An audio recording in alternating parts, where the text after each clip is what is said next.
오늘도 KH 노무 컨설팅의 김우성 노무사님 오셨습니다. 안녕하세요. 네, 안녕하세요. 반갑습니다. 네, 오늘 반갑습니다. 두 번째 촬영인데 이렇게 빨리 두 번째 촬영을 하게 될 줄 몰랐어요. 네네. 왜냐면은 이렇게 노무에 관련된 이슈가 많을 거라고 생각을 못 했거든요. 근데 네. 저번 시간에 노무사님이랑 공부를 하고 난 다음에 네. 관심을 갖고 살펴보다 보니까 관련된 이슈들이 진짜 많더라고요. 차가 넘치죠. 그쵸. 그 중에 요즘 최고 화제가 되고 있는 이 기생충 아카데미 4관왕 달성 저는 너무 뭉클뭉클했거든요. 근데 그 뭉클한 와중에도 저는 프리랜서로 일을 해온 사람으로서 감동의 포인트가 남들보다 조금 더 있었어요. 기생충은 제작할 때 표준 근로계약서를 작성하고 예, 예. 주 52시간 촬영을 했다고 하더라고요. 이게 얼마나 큰 업적인지 네. 영화계에서 혹은 방송계에서 다른 분들은 모르실 수도 있어요. 근데 사실 저도 법적으로 이게 어떻게 되는 건지 그동안 우리가 뭘 어겨왔고 어떤 게 잘못돼 있었던 건지 잘 모르거든요. 네. 왜 화제가 된 걸까요? 그게 뭐 영화 자체도 뭐 이슈가 많았지만 스태프들 촬영 현장에 대한 근로 조건이라든가 그런 어떤 이슈냐 이게 뭐 긍정적인 부분인데 크게 두 가지가 있습니다. 첫 번째는 표준 근로 계약서를 작성을 했다. 네. 스태프들에 대해서 표준 근로 계약서를 작성했는데 당연한 게 아니냐라고 네, 그렇죠. 이렇게 말씀을 하실 수가 있으세요. 하지만 당연한데 우리가 당연하지 않은 것처럼 지켜지지 않는 게 굉장히 많잖아요. 너무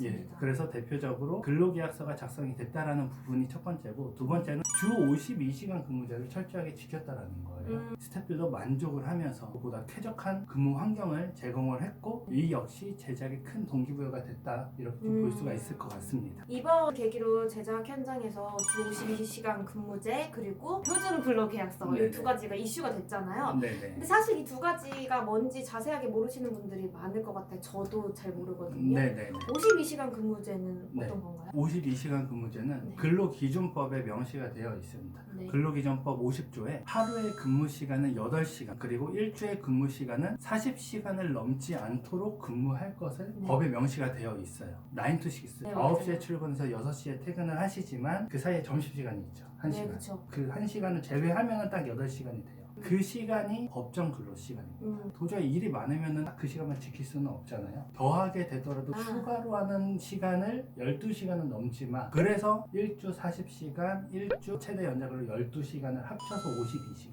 그래서 누구든 아니에요. 예외는 있습니다. 네. 예외는 있지만 그 일주의 근무 시간은 52시간을 넘지 마. 라고 하는 게 주 52시간 근무제입니다.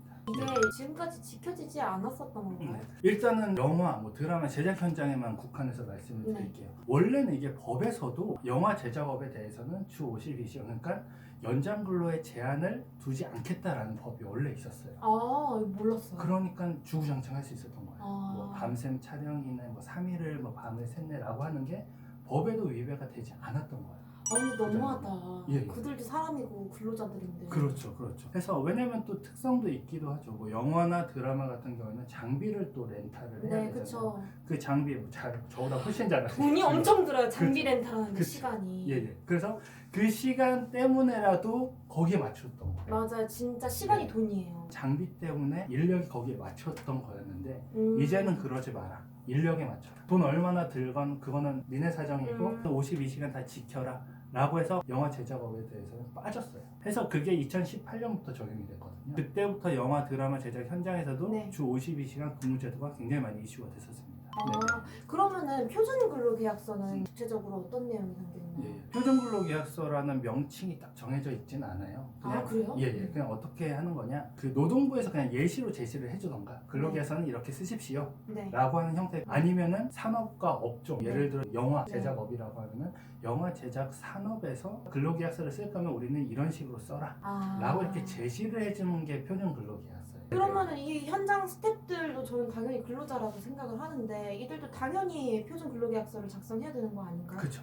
당연히. 그때까지는 그럼 아예 작성하지 않았던 거예요? 안 하는데 굉장히 많이 있어요. 가장 중요한 거는 근로기준법 제17조에 근거해서 임금, 소정근로시간, 휴일, 연차휴가 이 4가지 사항에 대해서 서면으로 명시하고 근로자한테 교부해라 라고 하는 게 근로기준법 17조에 명시가 되어 있어요. 그래서 근로계약서를 작성을 하라고 하는 거예요. 그리고 근로자여야만 근로계약서를 작성해야 되는 건 맞습니다. 영화 현장이라고 하면 기생충도 마찬가지겠지만 송강호 씨, 조여정 씨, 박소담 배우분들이 있고 그 밖에 네. 스태프분들로 좀 구분이 될 거예요. 배우는 어떻게 보면 근로기준법상의 근로자로 보기는 좀 어렵습니다. 아. 명확한 지시감독 간의 관계는 아니거든요. 프리랜서라고 보는 게 더 맞아요. 그쵸. 근로계약서 작성 대상에서는 좀 제외가 되고 그 밖에 스태프분들은 감독 혹은 제작 현장의 그 수장 거기에 대해서 구체적인 지시 감독을 받을 수밖에 없거든요. 그렇기 때문에 당연히 스태프분들은 근로계약서를 작성해야 하는데 그러지 못한 게 너무나 많은 거죠. 하루를 근무한다 하더라도 모두 다 근로계약서를 써야 됩니다. 근로계약서에서 문제되는 게 뭐냐?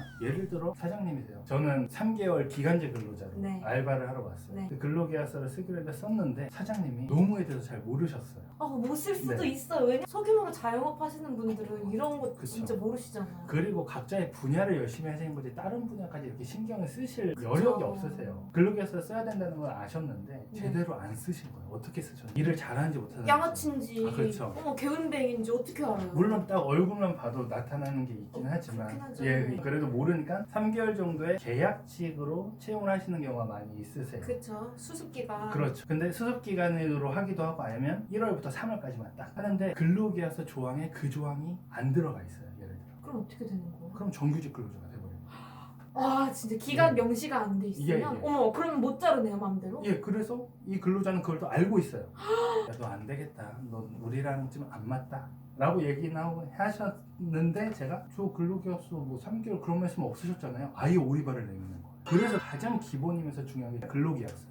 근로계약서에 대한 작성을 안 하면은 최대 500만 원의 벌금까지 부여를 하고 있어요. 근데 벌금이 이렇게 최대 500만 원씩이나 나오는데 그럼에도 불구하고 이걸 안 쓰는 사람들은 도대체 이유가 뭐예요?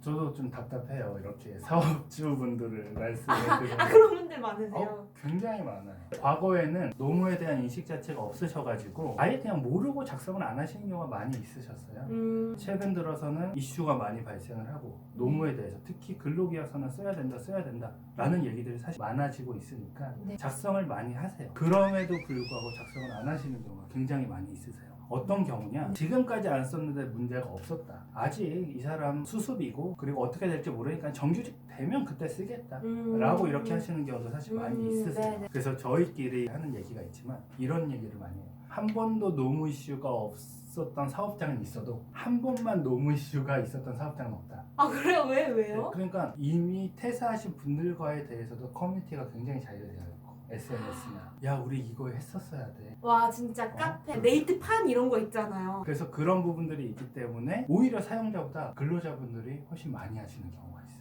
그걸 또 이용해가지고 펜시점인가 직원도 한 2-3명 몇 명 없어요. 네네. 그 직원이 보름 정도 일을 하다가 이제 그만두겠다고 얘기를 했어요. 사장님은 좀 황당하죠. 아니 그랬으면 너 안 뽑았지. 알았다 그래 그럼 마무리 잘하고 이번 주까지만 잘해라 라고 했는데 갑자기 근로자가 거기서 근데 저 근로계약서 안 썼어요. 열받아 죽겠는데 사장님은 뭔 그랬어? 그래 근로계약서 썼는데 그럼 나가는데 뭘 써요? 그럼 뭐 어쩌자는 거야? 라고 하니까 그때서야 근로자가 근로계약서 안 쓰면 벌금 500만 원인 거 아시죠? 이렇게까지 영악하게 해요? 저 신고 안 할 테니까 100만 원만 주세요 저한테. 실제 사례입니다. 실제 사례. 예, 그래서 정말 못되고 나쁜 사용자도 많아요. 반대로 좀 나쁜 근로자도 많아요. 요새는 양쪽 다 많아요. 그때 저한테 문의를 주셨어요. 이런 건데 어떻게 해야 되냐 해서 그러면 신고하라고 하라. 그렇게 말씀을 드렸죠. 왜냐면은 사실 최대 500만 원이지만 처음에 그 적발이 되면 보통 한 최대 금액에서 10에서 15% 정도를 봐요. 벌금액. 너무 사장님도 괘씸하니까 주고 싶지가 않았던 거예요. 그렇게 하고 나서 신고를 실제로 한 경우가 많지는 않거든요. 정말 저 근로자가 나쁜 사람이다 라는 걸 또 조사 과정에서 또 얘기를 하게 돼요. 그런 것도 있었고 최근에 뉴스에 나온 사항인데 지방 소규모 사업장만 돌아다니면서 근로계약서 하루 이틀 일하고 근로계약서를 안 썼다는 것에서 신고하겠다 협박을 한다면 돈을 갈취하는. 그래서 구속됐어요. 이렇게 막 몇억 원씩 뜯길 만큼 그런 회사가 많았다는 게 너무 신기한 거예요. 저는 이번 이 기생충 사과당이 너무 카타르시스를 느꼈던 게 이거 다 지켰는데 우리 이만큼 그렇죠. 올라갔어 라고 얘기할 네네. 수 있잖아요. 이제 그렇죠. 다른 데서는 더 이상 핑계 댈 거리가 없는 그렇죠. 거죠. 또 굉장히 저는 아카데미 사과당이 의미 있다고 생각을 하고요. 그래서 어떻게 보면 기생충으로 이 근로계약서에 대한 이슈를 말씀드리게 됐지만 사실 네. 기생충 혹은 영화 산업뿐만이 아니라 근로기준법에 적용되는 산업에 있어서는 가장 기초이면서 기본적이면서 중요한 사항입니다. 오늘 노무사님이 거듭 강조해주신 근로기준 계약서 모든 분들이 꼭 작성하시고 근로기준 계약서 우리 근로자분들도 꼭 확인하시고 이런 노무 이슈가 많으면 이제 노무사님은 참 좋으시겠지만 더 바빠져. 이런 일이 안 벌어지는 게 사실 가장 네네. 좋은 일이죠. 그런 일이 전혀 벌어지지 않는 시기가 올까 싶지만 그런 날을 위해서 저희가 열심히 또 여러분께 좋은 정보들 많이 알려드리도록 하겠습니다. 네. 오늘도 시청해주셔서 고맙습니다. 네, 고맙습니다. 고맙습니다. 네.